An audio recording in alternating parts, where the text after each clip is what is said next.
हरे कृष्णा। श्रीमद् भागवतम में आप सभी का स्वागत करते हैं। आज कई दिनों के बाद हम श्रीमद् भागवतम के फिर से कक्षा को आरंभ किए। कुछ विशेष परिस्थिति के कारण हमें 3-4 दिन के लिए भागवत की कक्षा को रोकना पड़ा। तो आज हमारा जो श्रीमद् भागवतम का प्रसंग है वो काफी इंटरेस्टिंग है। क्यों? चल रहा है कलयुग और बात हो रही है डीटी वर्शिप की, अर्च विग्रहों की पूजा की। तो पहला प्रश्न ही उठता है, हम लोग इतना जोर जोर से बोलते हैं हरेर नामे हरेर नामे हरेर नामे व केवलम कलो नास्ते व नास्ते व गतिरन्यथा। हरि नाम एकमात्र साधन है और कोई अन्य साधन नहीं, कोई अन्य साधन नहीं, कोई अन्य साधन नहीं है कलयुग में। तो फिर प्रश्न उठता है, जब हरि नाम युग धर्म है तो फिर अर्च विग्रह की क्या जरूरत? प्रभुपाद जी ने 108 मंदिर क्यों बनाए? दूसरा चीज, अर्च विग्रह, ओ हो नियोफाइट, जो फाइट नियोफाइट, जो दिन भर लड़ते रहते नए नए भक्त, उनको लगा दो अर्च विग्रह में। उनके लिए हम तो परमहंस हैं, हमारे लिए नहीं है अर्च विग्रह। क्या ऐसा है? चलिए। तीसरा चीज, अर्च विग्रह लोग करते हैं, अरे मूर्ति पूजा है, इसमें क्यों इतना चढ़ावा करते हो, अभिषेक करते हो, किसी गरीब को खिलाओ। और वैसे भी अर्च विग्रह कहाँ बोलती है? कुछ बोलती है क्या? कभी बोलती है? नहीं बोलती है। कभी सुनती है? नहीं सुनती है। और क्या कुछ भी प्लेट में लगा करके खिला देंगे, भगवान खा लेंगे? मशीन है क्या कि ऐसे डाला पैसा, जैसे एटीएम से पैसा निकल जाता है वैसे मशीन हो, ऐसे डाला मंत्र बाहर निकाला, मार था, जैसे कहते हैं ना, रख थाली और उठा थाली, कि मार ताली उठा थाली, वैसा। बस भगवान को भोग लगाया, ताली बजाया और निकाल दिया, हो प्रसाद हो गया। क्या ये होता है? और चौथा चीज, अर्च विग्रह में क्या क्या चीज जरूरत पड़ती है, कैसा प्रोसेस है, क्या है, और आखिर में यह अर्च विग्रह का विषय आया क्यों 11वें स्कंध में।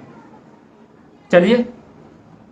जीव गोस्वामी, श्रील भक्ति सिद्धांत सरस्वती ठाकुर और विश्वनाथ चक्रवर्ती ठाकुर, और विशेष आज प्रभुपाद जी के भी वचनों को देखेंगे। क्योंकि कई बार भक्त बोलते हैं, ठीक है प्रभु जी, वो लोग तो ठीक है जो हमारे पूर्ववर्ती आचार्यों ने बोला, प्रभुपाद व्हाट सेड, प्रभुपाद ने क्या कहा है।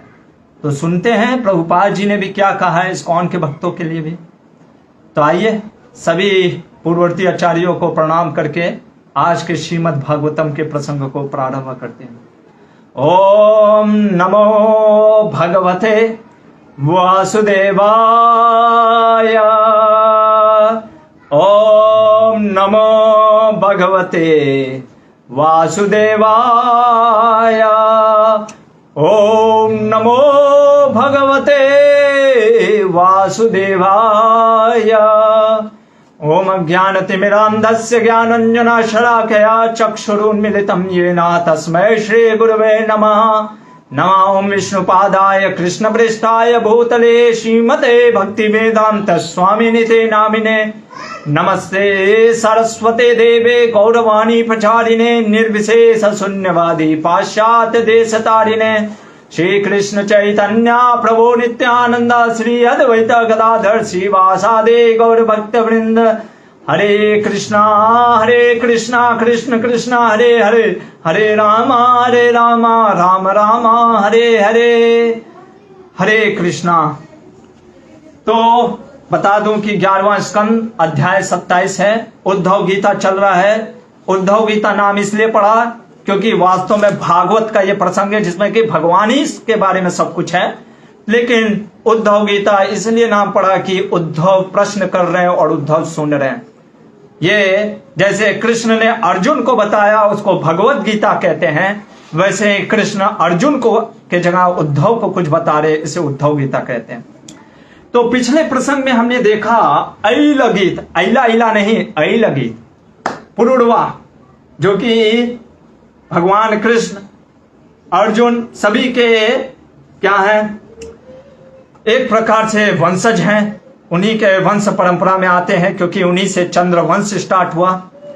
पुरुरवा ने एक गीत गाया कि कैसे स्त्री संग, और मैंने बताया जैसे एक आध्यात्मिक व्यक्ति के लिए आध्यात्म में उन्नति करने के लिए जैसे एक स्त्री या स्त्री के प्रति जो आसक्त लंपट लोग का संग घातक होता है, वैसे स्त्री के लिए भी पुरुष या पुरुष के बारे में जो स्त्रियां सिर्फ चर्चा करती हैं वैसा संग घातक होता है। पुरुरवा ने बोला कि स्त्री का संग नहीं करना चाहिए। भगवान ने कहा कि साधु संग करो। साधु संग सर्वशास्त्र कहे, लव मात्र साधु संग सर्व सिद्धि होए। सभी सर्व सिद्धि सभी शास्त्रों का यही निचोड़ है, साधु संग करना है।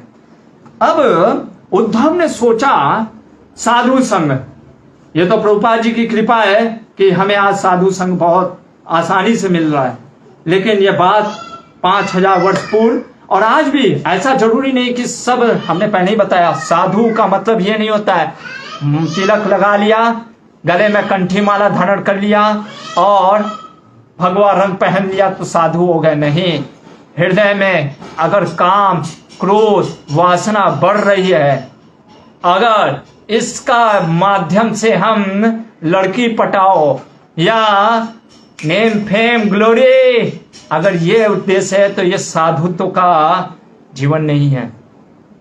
और इसलिए उद्धव ने सोचा कि विशेषकर जो गृहस्थ हैं, जो घर में आसक्त हैं या जिनको हमेशा कुछ अच्छा चीज सुंदर स्त्रियों के साथ जो हैं, वो जो आसक्त हैं परिवार में, उनके लिए क्या है प्रभु, वो कैसे उन्नति करेंगे। और इसमें उन्होंने 5 प्रश्न पूछ दिए पहले ही श्लोक में। पहला चीज उद्धव ने पूछा, भगवान क्रिया योग समचक्ष्व, क्रिया योग, आप मुझे कुछ एक्शन, लोग कहते ना कुछ करिए, क्योंकि लोग इतना रजोगुण में हैं, उनको कह दो हरि नाम कर। अच्छा, उससे पहले उद्धव ने क्या प्रश्न किया, हम पहला प्रश्न ही ले लेते हैं। युग धर्म अगर हरि नाम है तो अर्च विग्रह की क्या जरूरत है? ओके, जीव गोस्वामी भक्ति संदर्भ अनुच्छेद 183, भक्ति संदर्भ का यह अनुच्छेद मतलब 183वां श्लोक। जीव गोस्वामी कहते हैं, क्या कहते हैं, मेरे पास इंग्लिश में उसका ट्रांसलेशन है, अगर आपके पास हिंदी में मिल जाए कहीं से तो ले सकते हैं। जीव Goswami mentions Archana is required for householder, but that all initiated devotees should practice it or at least witness other worshipping the deities. जीव गोस्वामी कह रहे हैं अर्चना, अर्च विग्रहों की सेवा करना विशेषकर गृहस्थों के लिए या जो आसक्त हैं जो काम से, इन लोगों के लिए विशेषकर, और कह रहे हैं कि जो भक्त दीक्षित हो गए उनको तो विशेषकर अर्च विग्रह करना चाहिए, नहीं तो किसी को अर्च विग्रह करते हुए देखना चाहिए। इसीलिए प्रभुपाद जी ने सुबह मंगला आरती इत्यादि ये सब में हम किसी पुजारी को अर्च विग्रह करते हुए भी देख लेते हैं। अब जीव गोस्वामी कह रहे हैं अर्च विग्रह की क्या जरूरत है, हरि नाम है ना प्रभु जी, क्या मंदिर मंदिर ये सब चैंटिंग करते हैं, हरे कृष्ण कृष्ण कृष्ण हरे हरे, हरे राम राम राम हरे हरे, आप भी बोलते हैं हरि नाम केवलम सा, तो फिर क्यों अर्च विग्रह? अरे कौन ये सब अर्च विग्रह करेगा, क्या करेगा, कौन भगवान को नहलाएगा उठाएगा? अरे वो भी सोते रहे, हम भी सोते रहेंगे, ना अर्च विग्रह रहेगा, मंगला आरती कुछ है ही नहीं, जब मन किया उठ गए, चैंटिंग स्टार्ट, हरि नाम चल रहा है प्रभु जी, रात भर चल रहा है। तो इसलिए देखिए जीव गोस्वामी क्या कहते हैं, पहले जीव गोस्वामी का सुन लेते हैं, फिर उसके बाद श्रील प्रभुपाद जी क्या बोलते हैं। जीव गोस्वामी कहते हैं शास्त्रों को, अच्छा कई लोग अब ये भी बोलते हैं शास्त्रों की क्या जरूरत है, हरि नाम ही तो काफी है ना। तो उनके हिसाब से हमारे आचार्य जितना इन्होंने शास्त्रों पे लिखा, नाना शास्त्र विचार ने कपुन के, नाना शास्त्रों पे उन्होंने टीकाएं लिखे, हमारे आचार्य बेवकूफ हैं। श्रील प्रभुपाद अरे मेरे को बड़ा आश्चर्य होता है, इस्कॉन के डिवोटी कहते हैं प्रभु जी सब सास बात ज्यादा पढ़ के स्कॉलर नहीं बनना चाहिए। सही बात है, स्कॉलर नहीं बनना चाहिए, लेकिन सास नहीं पढ़ना चाहिए। तब यानी श्रील प्रभुपाद जी बेवकूफ थे, रात को 1 बजे उठ करके भक्ति वेदांत तात्पर्य लिखने के लिए वो बैठ जाते थे। तो वो यानी वो सिर्फ आप कहने की किताब बेचने के लिए वो लिखते थे। यानी हम अपने प्रभुपाद जी पे ही क्वेश्चन मार्क कर रहे हैं कि वो क्यों लिखते थे। कई बार लोग बोल देते हैं अरे ये सब सास वास नहीं, श्रुति स्मृति पुराण आदि पंचरात्रि की विधि बिना एकांत की हरेर भक्ति उत्पादे व कल्पते। शुरुआत में ही रूप गोस्वामी कहते भक्ति रसामि सिंधु में, अगर श्रुति स्मृति का शास्त्र का अनुसरण नहीं किया, जिस नवदीप धाम में महाप्रभु प्रकट हुए हैं उसी नवदीप धाम में तेरा संप्रदाय भक्ति विनोद ठाकुर के सामने प्रकट हो गया। क्यों? क्योंकि सबको लगा हम तो राधा रानी के भक्त हैं, ओह हम सखी हैं, आओ सखी चलते हैं, साड़ी पहन करके हम भी गोपी बनते हैं। और हम सोचते हैं गोपी ड्रेस खरीद लेने से हम गोपी हो गए। नहीं, इसीलिए बहुत जरूरी है शास्त्रों का अनुसरण करना। बिना शास्त्रों के अनुसरण किए हुए हमारी भक्ति कैसी रहेगी? आचार्य कहते हैं जीव गोस्वामी, जैसे फुलझड़ी होता है ना, जोर से दिखाता है फिर लेकिन फुस हो जाता है। इसीलिए भक्ति में लोग आते हैं, हरे कृष्णा नाचते हैं, हलवा खाते हैं, फिर गायब हो जाते हैं। क्यों? क्योंकि शास्त्रों के वे डीप नहीं जाते हैं, भक्ति को गहराई से नहीं लेते हैं। इसलिए आचार्य कहते हैं हरि नाम ही सार है कलयुग का, युग धर्म हरि नाम है। लेकिन हरि नाम आप 24 घंटा जप सकते हैं? नहीं जप सकते हैं। अरे हरि नाम के बहाने आप क्या करेंगे ना, मैंने बताया ना, मंगला आरती, क्योंकि अर्च विग्रह रहेगा ही नहीं, मंगला आरती रहेगा ही नहीं। मंगला आरती है नहीं तो जब मन चाहे तब सुबह उठेंगे, जब जागो तब सवेरा, शाम को 5 बजे उठेंगे और कहेंगे सवेरा। अरे हरि नाम ही तो करना है, नहाने धोने की भी क्या जरूरत। श्लोक बोल देंगे नाम नामकारी बहुधा निज सर्वशक्ति तत्ता पिता नियमित स्मरणे न कल। महाप्रभु ने नहीं बोला किसी भी समय जप कर सकते हो, किसी अवस्था में भी जप कर सकते हो। हम नहाए या नहाए ना तो फिर नहाना भी लोग छोड़ देंगे और फिर धीरे धीरे जो जप है वो भी छूट जाएगा। तो इसलिए हमें शास्त्रों का बहुत ही विशेषकर समझना होगा कि कहाँ क्या बोला गया। जीव गोस्वामी कहते हैं डीटी वर्शिप सबसे पहले हमें सतोगुण में लाती है। क्यों? क्योंकि बिना नहाए तो थोड़ी ना भगवान के मंदिर में घुस जाओगे, नहाना पड़ता है। और जो पुजारी है उसको तो कितनी बार जब भी पूजा करता है तब नहाना पड़ता है। इससे क्या हो गया, आप ऑटोमेटिकली शुद्ध सतोगुण में आओगे, डीटी वर्शिप करोगे ऑटोमेटिकली, क्योंकि नहाओगे, स्वच्छ रहोगे, स्वच्छ कपड़ा पहनोगे।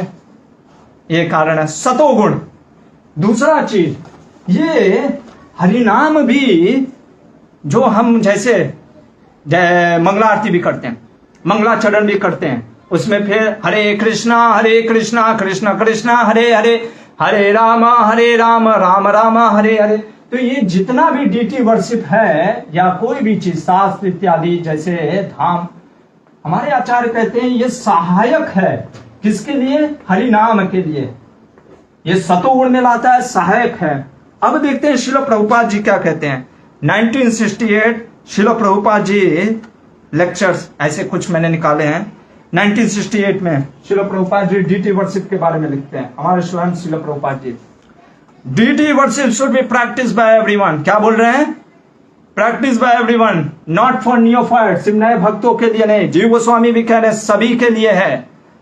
हमारे आचार्य रूप गोस्वामी, सनातन गोस्वामी, श्री राधा गोविंद, श्री राधा मदन मोहन, हम उनसे महान परमहंस गोस्वामी हो गए कि हमें विग्रहों की जरूरत ही नहीं। और क्या कहते हैं? That cleanses the contaminated body very nicely. Prabhupada कह रहे हैं अर्च विग्रह क्योंकि आपके क्या करेगा? शुद्धि करेगा मन को। एक और लेटर में क्या कह रहे हैं? The more we engage in decorating the deity, the more we are engage in deity worship, the more we become purified.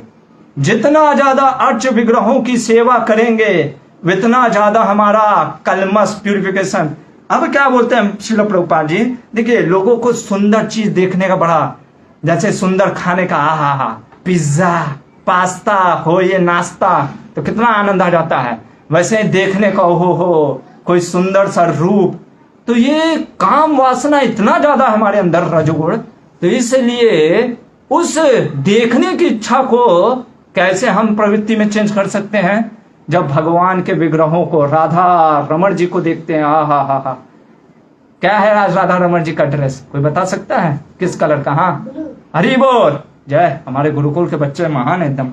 तो ऐसे जब भगवान का दर्शन करते हो राधा रानी, भगवान रमण जी कितने सुंदर हैं, उनके विग्रहों का दर्शन चिंतन व्यक्ति करता है, तो अपने आप ऑटोमेटिकली कुछ तो सोचोगे, कुछ नहीं सोचोगे फिर लड़की को सोचोगे, एक सुंदर स्त्री के रूप को ध्यान करोगे, और जैसे ही ध्यान किया, ध्यायतो विश्याम पुंस संगस्ते सुपजायते, संग होगा, संग से काम बढ़ेगा, आसक्ति होगी। इसलिए बहुत जरूरी है, प्रभुपाद जी कहते हैं यहां पे लेटर में कि you have also written that if you can see the absolute beauty which is all attractive, then you could not help but be attracted and would scorn mundane beauty. आप mundane beauty से बचोगे। इस कारण से हमारे आचार्यों ने युग धर्म हरिनाम है अर्च विग्रह शास्त्रों का दिया कि हरिनाम में आनंद, क्योंकि हम अभी कंडीशन सोल हैं, हमें अपने आप को परमहंस नहीं समझना चाहिए कि हम लेकर के झोली बैठ करके हरिदास ठाकुर की तरह 192 माला जप कर लेंगे। आप 1 दिन करेंगे, आप 10 दिन करेंगे, लेकिन उसको भी करने के लिए, और विशेषकर मैं आपको बता दूं, हरिदास ठाकुर भी 192 माला जप करने के बाद भी वो सेवा करते थे, वो भगवान महाप्रभु से मिलते थे, भक्तों के साथ मिलते थे, भक्तों का संग करते थे। इसलिए उद्धव यहाँ पे प्रश्न पूछ रहे हैं कि प्रभु, सोचिए उद्धव पूछ रहे हैं प्रश्न, क्या पूछ रहे हैं? क्रिया योगम समक्ष वक्ष्य, कि मुझे वो कार्य बताइए जिससे कि वो प्रोसेस, जिससे कि कुछ क्रिया, लेकिन तुरंत बोल दिया भगवत आराधनम, आपकी भक्ति का, यानी डीटी वर्शिप। पहला चीज पूछ रहे हैं, प्रोसेस बताइए प्रभु ऑफ डीटी वर्शिप, अर्च विग्रहों की। तो जब ये उद्धव भागवत में बोल रहे हैं, और उद्धव क्या बोल रहे हैं, देखिए आगे क्या बोल रहे हैं, एतत्त्वन्ति मुनयो मुहिना श्रेयसं नृणाम नारदो भगवान व्यास आचार्यो अंगिरस सुता। नारद मुनि, व्यास मुनि, मेरे गुरु बृहस्पति ने बोला है अर्च विग्रहों की सेवा कैसे की जाती है।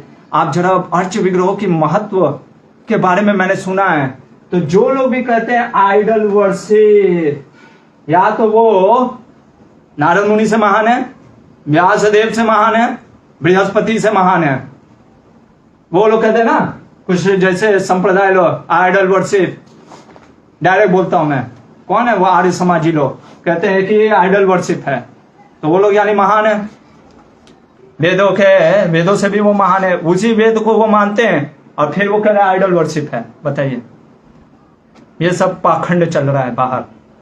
उद्धव पूछ रहा है, भगवान अभी वैकुंठ जा रहे हैं, जाते जाते हुए व्यक्ति से आप सबसे इंपॉर्टेंट चीज पूछोगे ना, कि आप कुछ भी पूछोगे, हाँ अरे क्या चल रहा है आज वेदर फोरकास्ट क्या था, ये पूछोगे। आपको पता है कि ये व्यक्ति अब कुछ ही समय है मेरे साथ और बहुत इंपॉर्टेंट पर्सन है, पीएम आपके पास खड़ा हो गया, आप पूछोगे वेदर फोरकास्ट कैसा चल रहा है?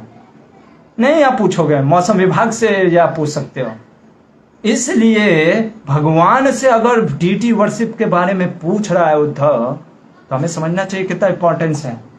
प्रोसेस बताइए। दूसरा प्रश्न, अब भगवान से पूछ रहा है कि जो भक्त है, कौन से भक्त, इनका क्वालिफिकेशन बताइए जो डीटी वर्शिप कर सकते हैं, कौन कर सकता है आखिर में? क्या उसके लिए कोई पीएचडी का ग्रेजुएशन, या भगवान कुछ बीटेक की आईआईटी की डिग्री, या कुछ एमटेक डिग्री, कुछ क्या है क्वालिफिकेशन? तीसरा क्वेश्चन, ये आधार क्या है? भगवान इसका आधार क्या है? क्योंकि कल कोई बोल सकता है अच्छा आप बोल रहे हैं वर्शिप करने के लिए, कहाँ लिखा है शास्त्रों में? तो ये बेसिस क्या है वो बताइए। चौथा चीज, भगवान मुझे ये बताइए, मेथड, स्पेसिफिक मेथड बताइए, कुछ विशेष करके स्पेसिफिक मेथड बताइए वर्शिप का, कैसे आखिर वर्शिप करना है। ये प्रश्न पूछा और कहा मैंने डीटी वर्शिप के बारे में बहुत सुना अपने गुरु और बृहस्पति से। मान लीजिए भगवान कह दे, अरे उद्धव तुम तो मेरे प्रति इतना आसक्त हो कि जीवन भर मुझे ही देखते हो। यो माम पश्यति सर्वत्र सर्वम च मयि पश्यति तस्याहं न प्रणश्यामि स च मे न प्रणश्यति। जो मुझे हर वस्तु में और हर वस्तु को मुझ में देखता है, उसके लिए क्या ये वो परमहंस है उद्धव। भगवान ने कहा तुम तो हर जगह मुझे देखते हो। उद्धव ने कहा प्रभु मैं अपने लिए नहीं, मैं उन लोगों के लिए, सबके लिए पूछ रहा। साधु का व्यवहार ऐसा होता है, वो सबके लिए सोचता है। कह रहा है कि जो लोग आसक्त हैं, विशेषकर गृहस्थ, जो भक्तों का संग हमेशा नहीं करते हैं, जिनके अंदर काम वासना बहुत है, उनके लिए मैं पूछ रहा हूं प्रभु।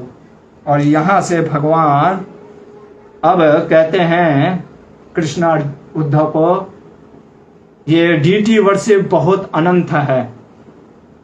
पूरा वेद में कर्म कांड का जो सेक्शन है वो पूरा डीटी वर्शिप के ऊपर है। और भगवान कहते हैं फिर भी तुमने पूछा है उद्धव, तो मैं तुम्हें बता देता हूं कि क्या है ये डीटी वर्शिप। तो चलिए भगवान क्या बोल रहे हैं। सबसे पहले भगवान कह रहे हैं उद्धव, 3 प्रकार का डीटी वर्शिप जो वर्शिप बेसिस है, ये कहाँ दिया शास्त्रों में। पहला चीज वैदिक। वैदिक कौन सा हो गया? पुरुष सुक्ता। पुरुष सुक्ता अभी आपका जैसे श्लोका क्लास चलेगा तो आपको पता होगा, पुरुष सुक्ता एक आता है जिसमें हम गाते हैं ओम सहस्रशीर्ष पुरुषः सहस्राक्ष सहस्रपात स भूमि विश्वतो वृत्व अत्य उत्तिष्ठ 10 अंगुलम। तो ये जो पुरुष सूक्त है, जैसे वैदिक सूक्त, ये सब आपके हैं, हो गए हैं वैदिक। दूसरा होता है तंत्र। ओ हो काला जादू क्या? तंत्र मंत्र, ओम फट स्वाहा। नहीं, काला जादू की बात नहीं की जा रही है। पंचतंत्र, गौतमीय तंत्र, जो पंचतंत्र वैष्णव के लिए है, पंच जो कि नारद मुनि ने दिया है, पंचतंत्र, पंचतंत्र या गौतमीय तंत्र, ये सब जो शास्त्र हैं उनसे जो इसमें वर्णन दिया है कैसे डीटी वर्शिप करना है। और तीसरा भगवान ने कहा मिक्स, इन दोनों को मिक्स करके हम यूज कर सकते हैं। पहला चीज। अब भगवान बोलते हैं इसके बाद, ठीक है ये तो हो गया भगवान, उसके बाद कौन कर सकता है? द्विजा। भगवान कह रहे हैं यजे तमाम भक्तिया श्रद्धया तत् निबोध में। उससे पहले बोल रहे हैं यथा स्वनिगमेन उक्तम द्विजत्वमा। द्विज होना चाहिए। द्विज मतलब क्या? ब्राह्मण। ब्राह्मण मतलब कि अब यहां पे हमारे आचार्य कहते हैं कि कर्म से ब्राह्मण होता है। और ब्राह्मण मतलब कि जैसे वो उपनयन संस्कार होता है ना, तो 11 वर्ष में, जैसे ये कोई फिक्स रूल नहीं है, लेकिन 11 वर्ष में ब्राह्मणों का हो जाता है, और फिर नहीं 8 वर्ष में ब्राह्मणों का, क्षत्रियों का 11 वर्ष में, और वैश्यों का 12 वर्ष में दीक्षा हो जाती है। तो ये तीनों कर सकते हैं अर्च विग्रहों की सेवा। उसके बाद भगवान कह रहे हैं कि किस किस रूप में आप भगवान को देख सकते हैं। तो सबसे पहले भगवान कह रहे हैं पृथ्वी में, अर्थ में, सन में, फायर में, और आपका हो गया वाटर में, और सुपर सोल के रूप में। जैसे सूर्य, वाटर को कैसे हम भगवान को देते हैं? जल, अगर जैसे जल में अर्पण करके, उस तरीके से भगवान की पूजा कर सकते हैं। फायर में, इन सब को कैसे पूछते हैं? हमारे आचार्य कहते हैं हर में सुपर सोल को देखते हैं। जैसे सूर्य में भी सूर्य नारायण है, उस तरीके से। अब यहां पे भगवान कहते हैं देखिए किन किन चीजों से डीटी बनता है? 8 मटेरियल, अगर देखें 8 प्रकार का जो मटेरियल से डीटी का बनता है, 8 टाइप्स ऑफ मटेरियल। पहला चीज है मटेरियल में, वो है भगवान कहते हैं स्टोन, पत्थर का, जैसे संगमरमर इत्यादि। वुड, हमारे जगन्नाथ जी, जय जगन्नाथ। फिर उसके बाद मेटल का, ब्रास मेटल का देखते होंगे, मेटल का, गोल्ड का, किसी का भी। चौथा चीज बनता है अर्थ का, मिट्टी का भी लोग बनाते हैं, क्ले का। पांचवा चीज होता है आपका पेंटिंग भी करते हैं दीवार में भगवान का, जैसे या पेंटिंग, कई बार हम भगवान का जैसे राधा रमन जी का पेंटिंग करा करके रखते हैं। फिर सैंड से आप बनाते हो, बालू से। फिर अलग ज्वेल्स मतलब के ऑर्नामेंट हो गए। और मन में, माइंड, मानस पूजा जिसको कहते हैं। अभी 2 प्रकार के डीटी भी होते हैं, अर्च विग्रह भी 2 प्रकार के होते हैं भगवान कहते हैं। एक होता है जिसमें परमानेंट, जैसे हमारे मंदिरों में, ठीक है ना, हमारे मंदिरों में हम परमानेंटली बुला लेते हैं भगवान को, फिर उनका कभी भी उनको छोड़ना नहीं चाहिए। अभी वो हम देखेंगे, भगवान पूरा प्रोसेस बताएंगे।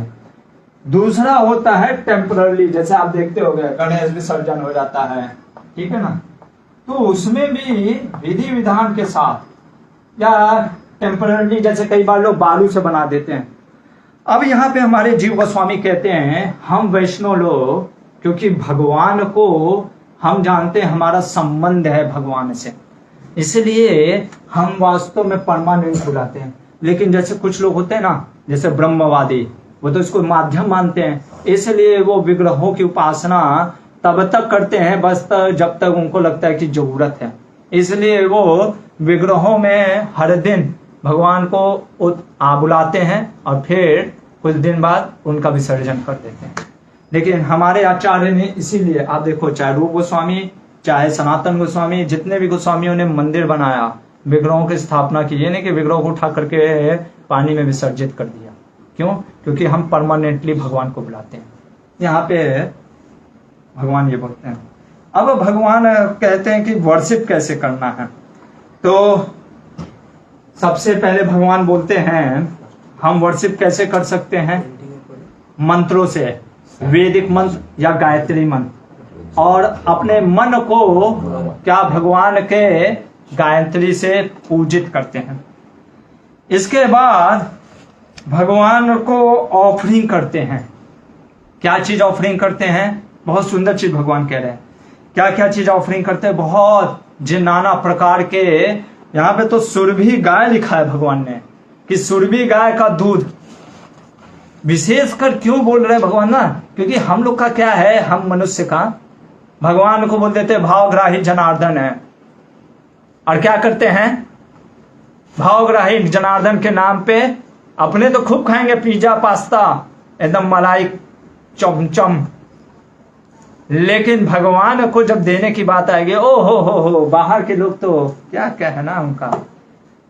जैसे ही भगवान के विग्रहों के बारे में बोलो कि अभी जन्माष्टमी आ रहा है, थोड़ा सा दान कर दीजिए भगवान के विग्रहों की सेवा के लिए और प्रसाद के लिए, अरे गरीबों को खिलाइए ना, उनको उसी समय तुरंत गरीब की याद आ जाती है, ऑटोमेटिक।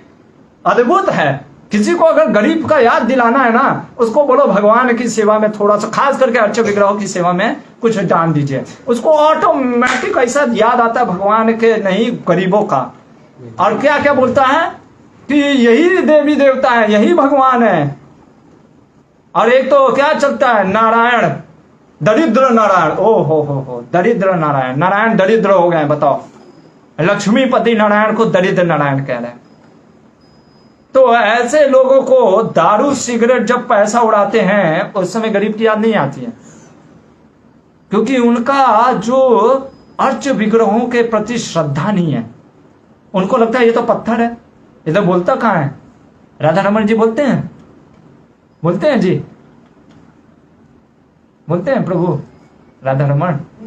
नहीं बोलते हैं, तुमने कभी सुना नहीं, बोलते हैं। भक्त उनको बोलते हैं। हाँ, शुद्ध भक्त क्या, आप भी बोलोगे ना, आप अभी जाना अब बोलना कि आप बोलते नहीं है भगवान, बोलिए। एक रघुनंदन ठाकुर थे, उनके पिता ने मुकुंद दत्त ने दे दिया एक दिन कि क्या मुकुंद दत्त या मुकुंदास नाम था, मुकुंद दत्त या कुछ ऐसे नाम था, चेतन चेतामित में आता है। तो रघुनंदन ठाकुर को उस दिन वो कहीं गए थे राजा के पास, तो कहे कि आज बेटा तुम लगा देना। रघुनंदन ठाकुर आप लोग से भी छोटा था, 5 साल का बालक। माँ ने कहा बेटा जाओ ये भगवान को भोग लगा दो, गोपीनाथ जी को। हो गया, ऐसे जाके रख दिया। अभी तो बताया नहीं। वो पूछा माँ करना क्या, कहना कि थोड़ा सा कि भगवान आइए खाइए। अब वो बच्चा रघुनंदन ठाकुर जी, रघुनंदन नाम था रघु, उसने बोला गोपीनाथ खाइए। अभी भगवान आश्चर्य में पड़ गए गोपीनाथ, तो वो सोचते कि खाए कि ना, क्या बोल रहा है, रोने लग गया। भगवान खाइए खाइए, अरे नहीं मम्मी मारेगी कि मैंने अच्छे से नहीं लगाया है। गोपीनाथ उसके भाव को देख करके कि मुझे वो इतना मतलब कि ये भी साक्षात गोपीनाथ समझ रहा है, स्वयं गोपीनाथ आकर के खाने लग गए। और ये देख करके हरि बोल नाचने लग गया, पूरा खा गए भगवान। इसके बाद वो प्लेट लेकर के बाहर गया। माँ ने पूछा हो गया, हाँ हो गया। प्रसाद कहाँ गया, वो तो गोपीनाथ खा गए, पूरा गोपीनाथ पूरा खा गए। हाँ, माँ बोलो तो गोपीनाथ खाया है या ये खाया है। होता है ना कई बार हम भी कहते भगवान खा गए, अच्छा आइटम रहता है तो रसगुल्ला रसमलाई, तो उसने कहा कि भगवान ने खा लिया। ठीक है। अब उसके पापा हैं मुकुंद दत्त, कहे कि लो प्रसाद लो। माँ ने कहा अपने बच्चे से पूछो कि क्या हुआ रघुनंदन, कहे आज गोपीनाथ ने खा लिया पूरा, आपने जो बोला था खाने के लिए खा गए। मुकुंद दत्त भी भगवान के बहुत ही विशेष पार्षद थे महाप्रभु के, उनको भी आश्चर्य हुआ, गोपीनाथ आज तक तो नहीं खाए थे, आज अचानक कैसे खा गए। उन्होंने कहा ठीक है, एक लड्डू दिया, कुछ लड्डू दिया, कहा जाओ गोपीनाथ को और लगा करके आओ, मीठा हो गया। अब गोपीनाथ को फिर लड्डू लगा दिया रघुनंदन। अब गोपीनाथ तो जानते थे, और पीछे से छिप करके दूसरे कमरे से ये रघुनंदन के पिता मुकुंद दत्त देख रहे थे। उन्होंने देखा कि कौन है, कहीं ये मेरा बेटा तो झूठ नहीं ना बोल रहा है। अब ये देखता है तो गोपीनाथ आ ही नहीं रहे। अब गोपीनाथ कैसे आए, क्योंकि स्वयं मुकुंद दत्त भी भगवान तो देख रहे हैं, और रोने लग गया एकदम जोर जोर से कि क्यों नहीं आ रहे गोपीनाथ, क्यों नहीं आ रहे, क्यों नहीं आ रहे, मैं शरीर त्याग दूंगा, ऐसे ऐसे। गोपीनाथ ने कहा अरे बाप रे बाप, अभी गया भगवान जब प्रेम में भक्तों के भक्त वत्सल में, जैसे कि हमने बताया था 8वें स्कंद में, गजेंद्र को बचाने के लिए दौड़ पड़े, गरुड़ को गए, गरुड़ उड़ो। और जब गरुड़ कहा कि प्रभु मेरी इतना ही स्पीड है, भगवान ने कहा, भगवान ने गरुड़ को धारण करके खुद उड़ने लगते हैं। एक आचार्य लिखते हैं भगवान इतना तत्पर रहते हैं अपने भक्तों की रक्षा के लिए। भगवान ने कहा छोड़ो कौन देख रहा है कौन नहीं देख रहा है, वो तुरंत निकल करके सीधे लड्डू लिया, खाने लग गए। ये देख करके मुकुंद दत्त आश्चर्य हो गया, कहा गोपीनाथ। और ये देख करके भगवान जो गोपीनाथ हैं, आज भी आप वहां जाएंगे, ऐसा पुजारी कहते हैं आधा लड्डू गोपीनाथ के हाथ में है। यह है भगवान के प्रेम। ऐसे बहुत से लीलाएं हैं, क्योंकि हमारे आंख है ना, ये यथा माम प्रपद्यन्ते, भगवान जैसा जो जैसा भाव लेके आता है। जैसे अभी हम गए थे, वो हैदराबाद में स्टैच्यू ऑफ इक्वालिटी है, 108 दिव्य देशों में। विशेषकर ये आचार्यों की कृपा है, रामानुजाचार्य जिन्होंने 108, उनके अलवर संप्रदाय श्री संप्रदाय ने 108 दिव्य देशम बनाए। और हमें एक जगह पे 108 दिव्य देशम, हर जगह विग्रह है भगवान का। लोग आते हैं देखते हैं, ओहो अच्छा है, निकल जा रहे थे, मैं देख रहा था। वहां के पुजारी कह रहे हैं आप थोड़ा सा मन पढ़िए, जैसे ओम श्री वेंकटसाय नमः गोविंदा, तो कोई पढ़ ही नहीं रहा। हाँ ठीक है। तो वही मैं सोच रहा था, भगवान की कृपा है, प्रभुपाद जी की कृपा, हमें ऐसा बुद्धि दिया। हमने तो 108 जो पूरे दिव्य देशों में भगवान के जो मंत्र थे सारे मंत्र पढ़े और प्रणाम भी किया, दंडवत। क्योंकि भगवान को वो साक्षात हैं। हम सोचते हैं कि ये पत्थर है, क्योंकि हमारी आंखें पत्थर की हैं, इसलिए हम वो पत्थर देख रहे हैं। आप दिल से पुकारोगे राधा रमन जी को ना, राधा रमन, स्वयं प्रकट हो जाएंगे। लेकिन हमारे अंदर वो प्रेम नहीं है। हमारे आचार्यों से ये गोविंद, राधा गोविंद देव, राधा मदन मोहन, सनातन गोस्वामी मदन मोहन से बात करते थे। मदन मोहन कहते थे कि आज नमक नहीं डाला। सनातन गोस्वामी कहते थे आज नमक मांग रहे हो, कल पनीर मांगोगे। कहां से लाऊंगा मैं, साधु फक्कड़ आदमी। ये प्रेम था विग्रहों के प्रति हमारे आचार्यों का। हे राधे ब्रज देवी के चललिते, ऐसे प्रेम के आंसुओं में रोते थे गोस्वामी। क्योंकि हम हर समय पत्थर देख रहे हैं। या हम मंदिर क्यों बनाते हैं? ओहो, पैसा पैसा पैसा आएगा, मनी मनी नहीं। हम देखेंगे अभी भगवान बोलेंगे मनी फैक्टर नहीं है। प्रभुपाद जी कई बार बोले ये हमने जो इस्कॉन इंस्टीट्यूट बनाया, ये मंदिर विग्रह बनाए लोगों को भगवान का दर्शन देने के लिए, भक्तों का संग करने के लिए। ये मनी मेकिंग इंस्टीट्यूट नहीं है, पैसा बनाने के लिए नहीं है। पैसा बनाना है तो बाहर भी बना सकते हैं। इसलिए बहुत जरूरी है शास्त्रों में जो उद्धव पूछ रहे हैं, बताइए भगवान हमारे लिए वैकुंठ छोड़ करके इन झोपड़ियों में आ जाते हैं। राधा रमन जी, तुम लोग तो मच्छरदानी में भी सो लेता है। सोचो, और लाइट जब कट जाता है, राधा रमन जी को मच्छर नहीं काटता होगा तब। लेकिन भगवान, क्योंकि प्रभुपाद जी हम लोग नहीं बुला सकते, विशेष आचार्यों ने बुलाया। उन आचार्यों की कृपा के कारण भगवान स्वयं प्रकट हैं। इसलिए हमारा कम से कम, हमारे अंदर वो प्रेम भक्ति नहीं है, तो हमें कम से कम भगवान को डेली, भगवान कहते हैं ना, मन मना भव मत भक्तो, मन अपना मुझे दो। वो नहीं दे सकते हो, मेरे भक्त मनो, वो भी नहीं कर सकते हो, मध्या जी माम नमस्कुरु, मेरे को सिर्फ दंडवत प्रणाम कर दो। इतना तो कर ही सकते हैं हम। अगर वो भी नहीं कर सकते तो कुछ भी कर तो सकते, मन में प्रणाम कर सकते हैं। इतने कृपालु है भगवान। लेकिन कहते हैं ना, मनुष्य इतना ढीठ है, वो कहता ना झुकेगा नहीं, पुष्पा झुकेगा नहीं। और जो झुकता नहीं है उसको भगवान झुका देते हैं माया से। तो यहाँ पे भगवान कह रहे हैं ऑफरिंग। तो जब हमें भगवान को ऑफरिंग करना चाहिए ना, वास्तव में सोचना चाहिए कि 56 भोग वो भी सही में सुरभि काय से करना चाहिए।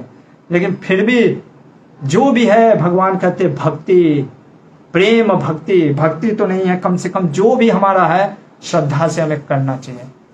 हमें यह सोचना चाहिए भगवान के लिए कुकिंग हो रहा है। अब यहाँ पे भगवान कहते हैं प्रोसेस, डीटी वर्शिप का जो प्रोसेस है ये बहुत ही विशेष का लंबा चौड़ा है, फिर भी मैं आपको बता दे रहा हूँ। ये पुजारियों के लिए विशेष है, इसमें बहुत डिटेल भी है। और हमारे गाइड कोर्स में आपने सुना भी होगा डीटी वर्शिप का, फिर भी थोड़ा सा बता देता हूँ, 11वें स्कंद में है। सबसे पहले क्या होता है कि इसमें क्लीनलीनेस बहुत इंपॉर्टेंट है। क्लीनलीनेस इसीलिए सतोगुण में, ऐसे नहीं कि नहा धो करके साफ कपड़ा में। फिर क्या करते हैं, पहले ओम अपवित्र पवित्रो वा सर्वावस्थागतो वा यस्मरे पुंडरीकाक्षा स वाय भयंतरा शुचि। फिर ओम केशवाय नमः आचमन करते हैं।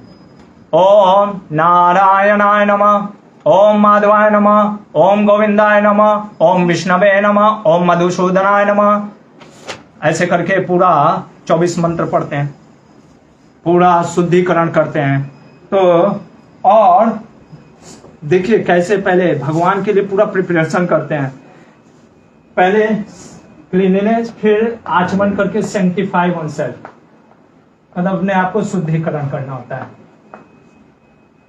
इस कारण से फिर क्या होता है, फिर वेसल्स प्रिपेयर करते हैं, अलग अलग प्रकार के वेसल्स प्रिपेयर करते हैं भगवान के लिए, उनके आचमन के लिए, उनके नहाने के लिए। ये पूरा पानी का वेसल्स रहता है। फिर उसके बाद भगवान को पर्टिकुलर डायरेक्शन में रखते भी हैं। जैसे आप विग्रहों को देखेंगे पूर्व की तरफ देखते हैं, तो सेट डायरेक्शन, डायरेक्शन में सेट करते हैं। पूरा लंबा चौड़ा है, मैं आपको बस थोड़ा सा बस बता दे रहा हूं क्या चल रहा है। उसके बाद ये आसन प्रिपेयर करते हैं भगवान के लिए, क्योंकि भगवान को बुलाना होता है ना। आसन, ये आसन प्रिपेयर किया भगवान के लिए। अच्छा, अब इसके बाद क्या करते हैं, उसके बाद कहते हैं कि 3 पात्रों को, क्योंकि भगवान को देना है, तो जो जैसे भगवान को चरण पखाड़ने के लिए, ये श्लोक संख्या है 22वां, 11वें स्कंद का 27वें अध्याय का श्लोक संख्या 22वां। भगवान के चरण पखाड़ने के लिए क्या मंत्र पढ़ते हैं, जल वाले पात्र को हृदय नमः पवित्र करते हैं। फिर जो अर्घ देंगे भगवान को जल पात्र से, सिर से, ऐसे भगवान को जैसे सूर्य को भी अर्घ देते हैं, तो उसको स्वाहा मंत्र से, और फिर भगवान के मुख को धोने के लिए, भगवान को मुख धोने के लिए सिखाए वसटा मंत्र का उच्चारण के साथ पवित्र करते हैं। फिर जो 3 जो है मैंने बताया पद्य, भगवान का पैर पखाड़ मतलब धोते हैं। फिर पद्य के बाद अर्घ्य देते हैं, फिर आचमन करते हैं, और फिर जो गुरु ने मंत्र दिया है, जो गायत्री मंत्र, ये नहीं कि बाहर का टेप बजा दिए ओम भू भुवस्वः तत्सवितुर्वरेण्यं भर्गो देवस्य धीमहि धियो यो न प्रचोदयात्, चले जा रहा है। नहीं, आपको गायत्री करना होता है। जो ब्राह्मण होते हैं उनको पता है गायत्री मंत्र, ये गुरु से आता है। हमने देखा था जो मंत्र गुरु से नहीं आता निष्फलम।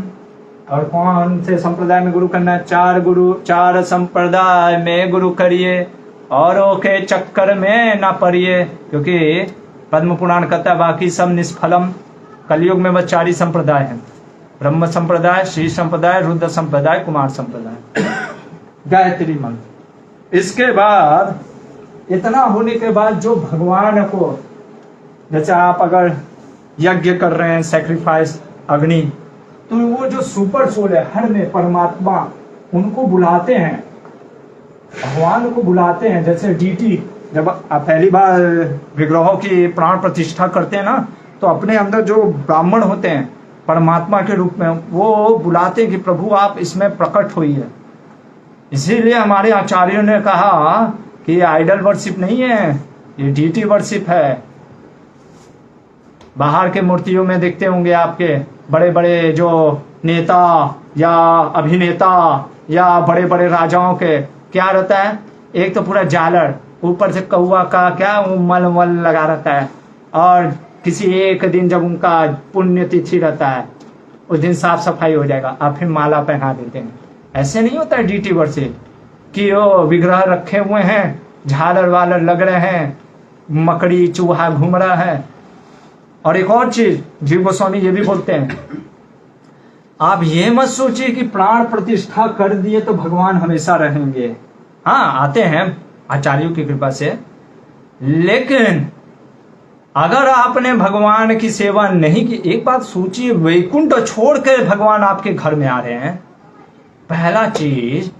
उसके बाद आप अगर वो सोच रहे 2 लाची दाना लगा दें, जैसे अक्सर मंदिरों में 2 लाची दाना, छोटी सी दिया की बत्ती जल रही है और हम अपना टाइम पास कर रहे हैं, तो फिर क्या होगा ना, भगवान आप देखोगे वहां से भगवान चले भी जाते हैं, रौनक चली जाती है। इसलिए आप देखो कहीं कहीं विग्रहों को, हमारे राधा रमन जी को देखिएगा, या कहीं भी कोई भी विशेष विग्रह जहाँ पे सेवा अच्छे से होता है, आपको एक अजब सा अट्रैक्शन होता है, अलग सा अट्रैक्शन होता है राधा माधव। क्यों? क्योंकि वहां पे हम विग्रहों की इतनी अच्छी से सेवा करते हैं। इसीलिए प्रभुपाद जी कहते थे डीटी वर्शिप को गला विग्रह नहीं समझना चाहिए, अर्च विग्रह है।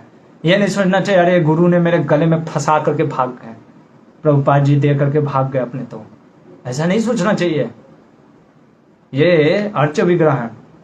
तो इसलिए यहाँ पे कहते हैं कि सुपर सोल को इनवाइट करते हैं हम, भगवान को, परमात्मा को इनवाइट करते हैं, और फिर मेडिटेट करते हैं, मानस पूजा, कह सकते हैं या मेडिटेट करते हैं, सुपर सीखते हैं।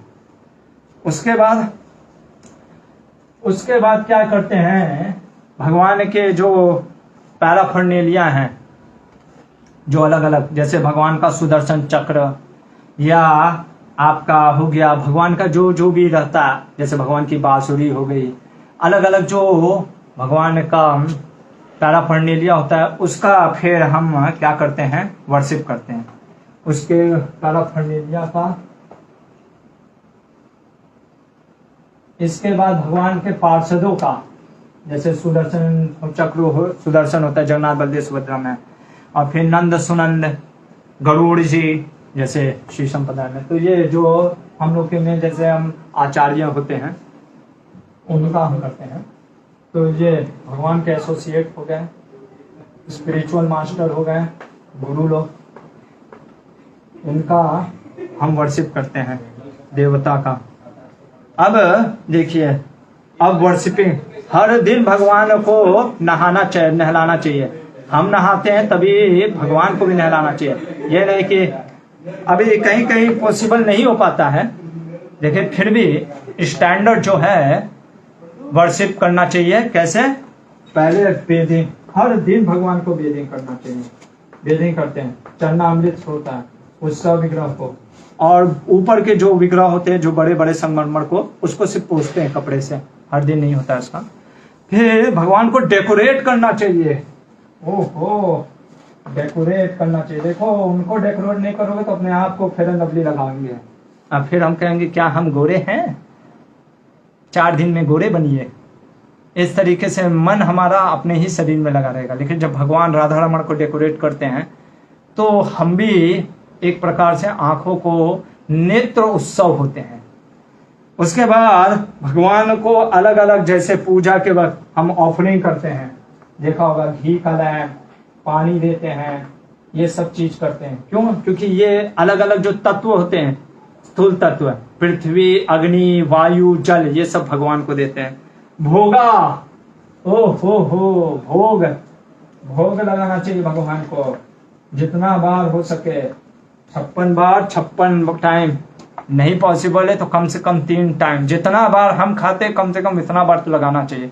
और अच्छा लगाना चाहिए, साफ सुथरा, स्वच्छ होना चाहिए, और 3 घंटे से पहले का बना हुआ चीज नहीं। इसके बाद भगवान को स्पेशल सेवा में क्या आता है, जैसे आपका मसाज करना होता है रात को भगवान को। अरे खड़े खड़े थक जाते हैं राधा रमन जी, सोचिए सुबह से जब से होता तब से खड़े हो जाते हैं हम लोग को दर्शन देने के लिए। भले ही वो बात अलग है हम जाएं या ना जाएं, पर भगवान सोचते कभी तो आएगा ये मूर्ख दर्शन लेने। और मसाज करना चाहिए भगवान का। फिर इसके बाद कहते हैं, जैसे हम गोविंदम आदि पुरुषम में के वक्त पुजारी लोग मिरर दिखाते हैं भगवान को। क्यों? क्योंकि भगवान को भी अच्छा लगता है ना, अरे ठीक लग रहा हूं कि नहीं। और इस प्रकार से क्या चीज भगवान, ओहो, सबसे इंपॉर्टेंट चीज हमारे आचार्य कहते हैं कि क्या करना चाहिए।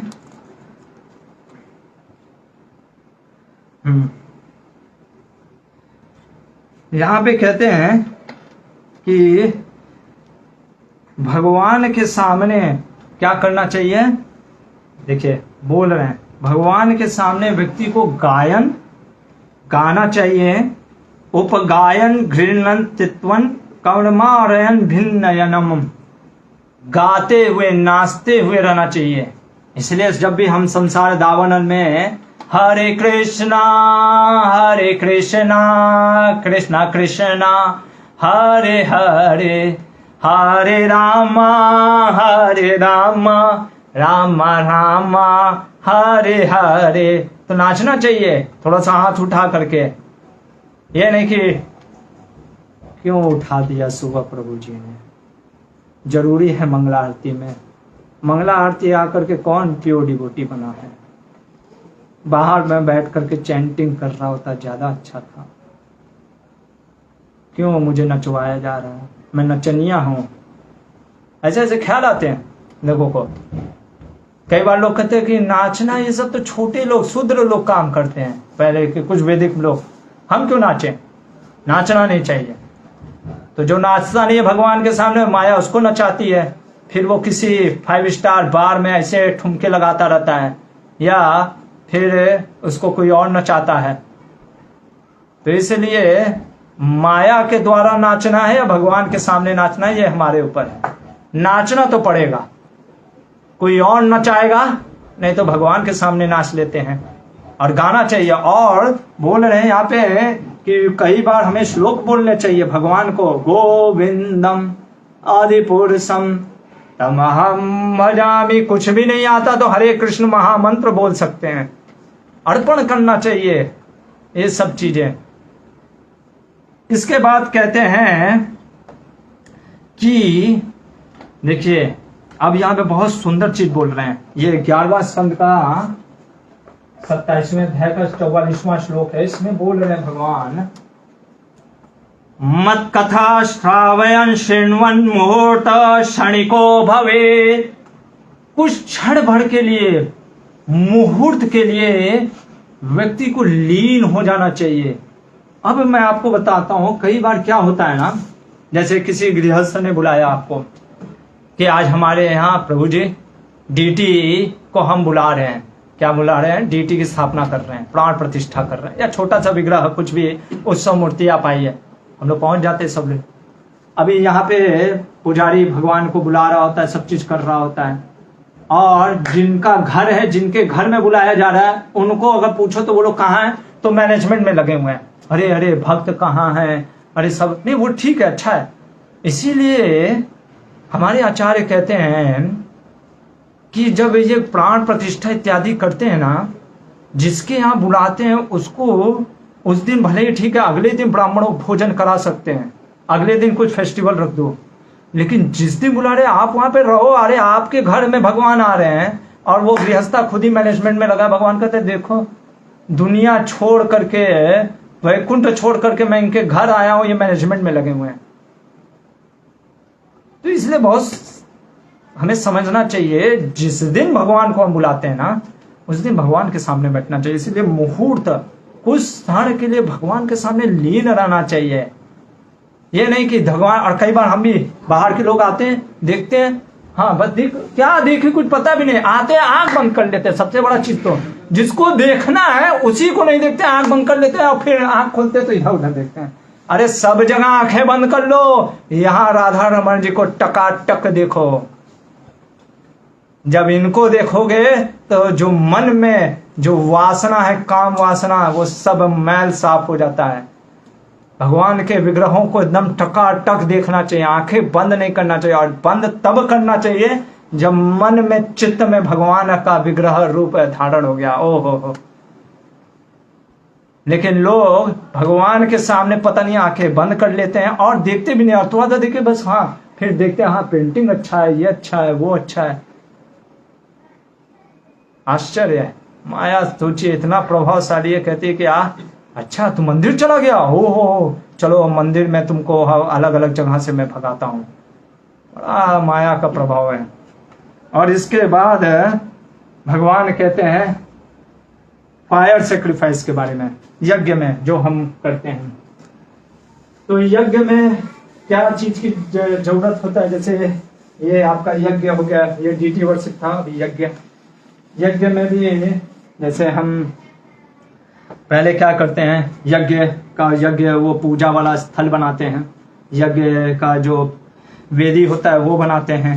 यज्ञ वेदी बनाने के बाद भगवान को बुलाते हैं और फिर ओम वैष्णवे स्वाहा इदं न मम, ऐसे करके स्वाहा, इस तरीके से भगवान को अग्नि में आहुतियां देते हैं। अलग अलग प्रकार के घी से, अलग अलग तेल इत्यादि का आहुति देते हैं। और भगवान के जब हम आहुति देते हैं ना, तो भगवान जो नारायण हैं, अग्नि नारायण जो अग्नि में भी हैं, उनको ध्यान करते हैं भगवान को। उसके बाद भगवान को दंडवत प्रणाम करते हैं। विग्रहों को, या जैसे यज्ञ पूजा भी होता है, यज्ञ पुरुष हैं उनको भी दंडवत प्रणाम करते हैं। नाचते हैं, गाते हैं, स्तुति करते हैं और कई प्रकार के ऑफरिंग करते हैं भगवान को।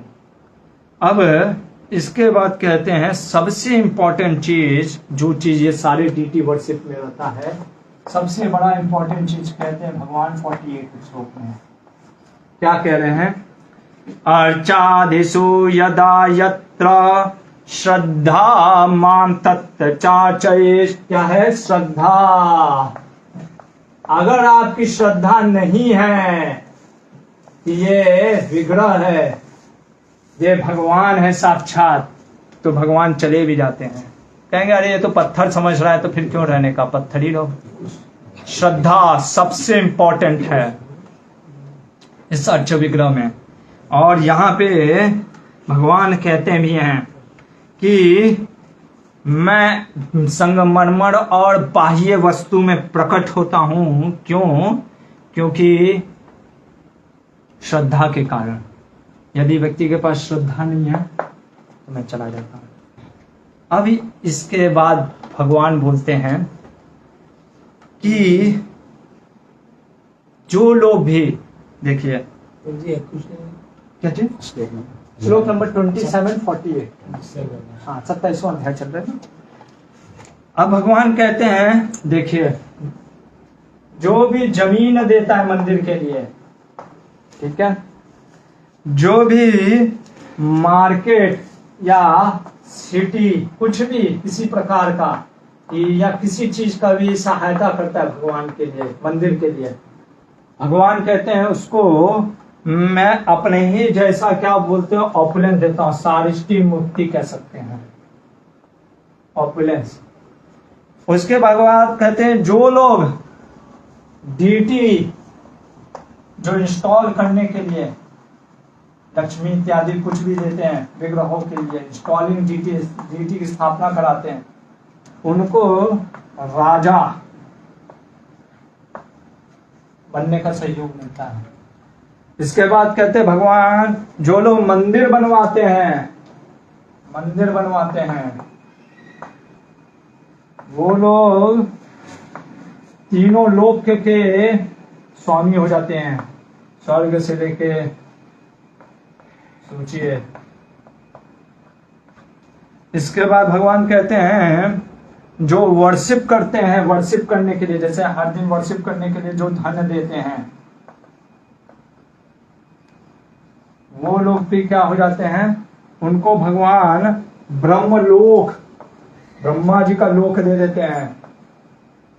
और जो सब कार्य करता है, जो सब कार्य करता है, उसको भगवान क्या मुक्ति देते हैं, उसको अपना सारूप्य, अपने जैसा रूप देते हैं, जो कि वैकुंठ में ही है, सारूप्य मुक्ति।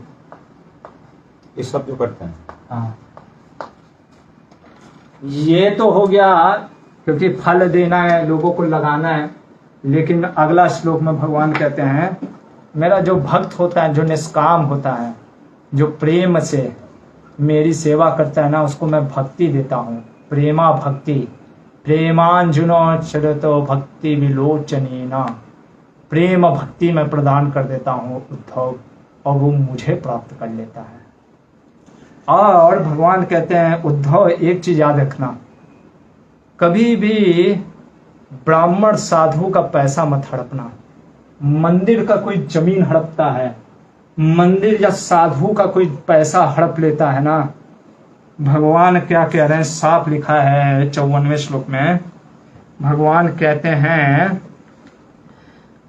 या स्वदत्ताम परेर्दताम हरे तसूर विप्रयो, जो देवताओं मतलब कि ये विग्रहों का या ब्राह्मणों का जो हरण कर लेता है, जमीन हड़प लेता है, पैसा हड़प लेता है ना, वृत्तिम सजायते विडभू वर्षा नाम युता युतम, 100 जन्म तक, उसे 1 करोड़ वर्ष तक, उसे 1 करोड़ वर्ष तक मल में जो कीड़े के रूप में जन्म लेना पड़ता है। कितना? 1 करोड़ साल तक। आप कहोगे प्रभु जी 1 करोड़ साल तो हम जिएंगे ही नहीं, तो 100 साल जियोगे, 100 को डिवाइड करो 1 करोड़ साल, जितना जन्म होगा उतना बार बार जन्म, जो है 1 करोड़ साल तक मल कीड़ा बन करके जीना पड़ता। कोई कहेगा ठीक है हम नहीं करेंगे, हम किसी से करवाएंगे। तो भगवान जानते हैं ना हम कलयुग के लोगों को, बहुत चालू हैं।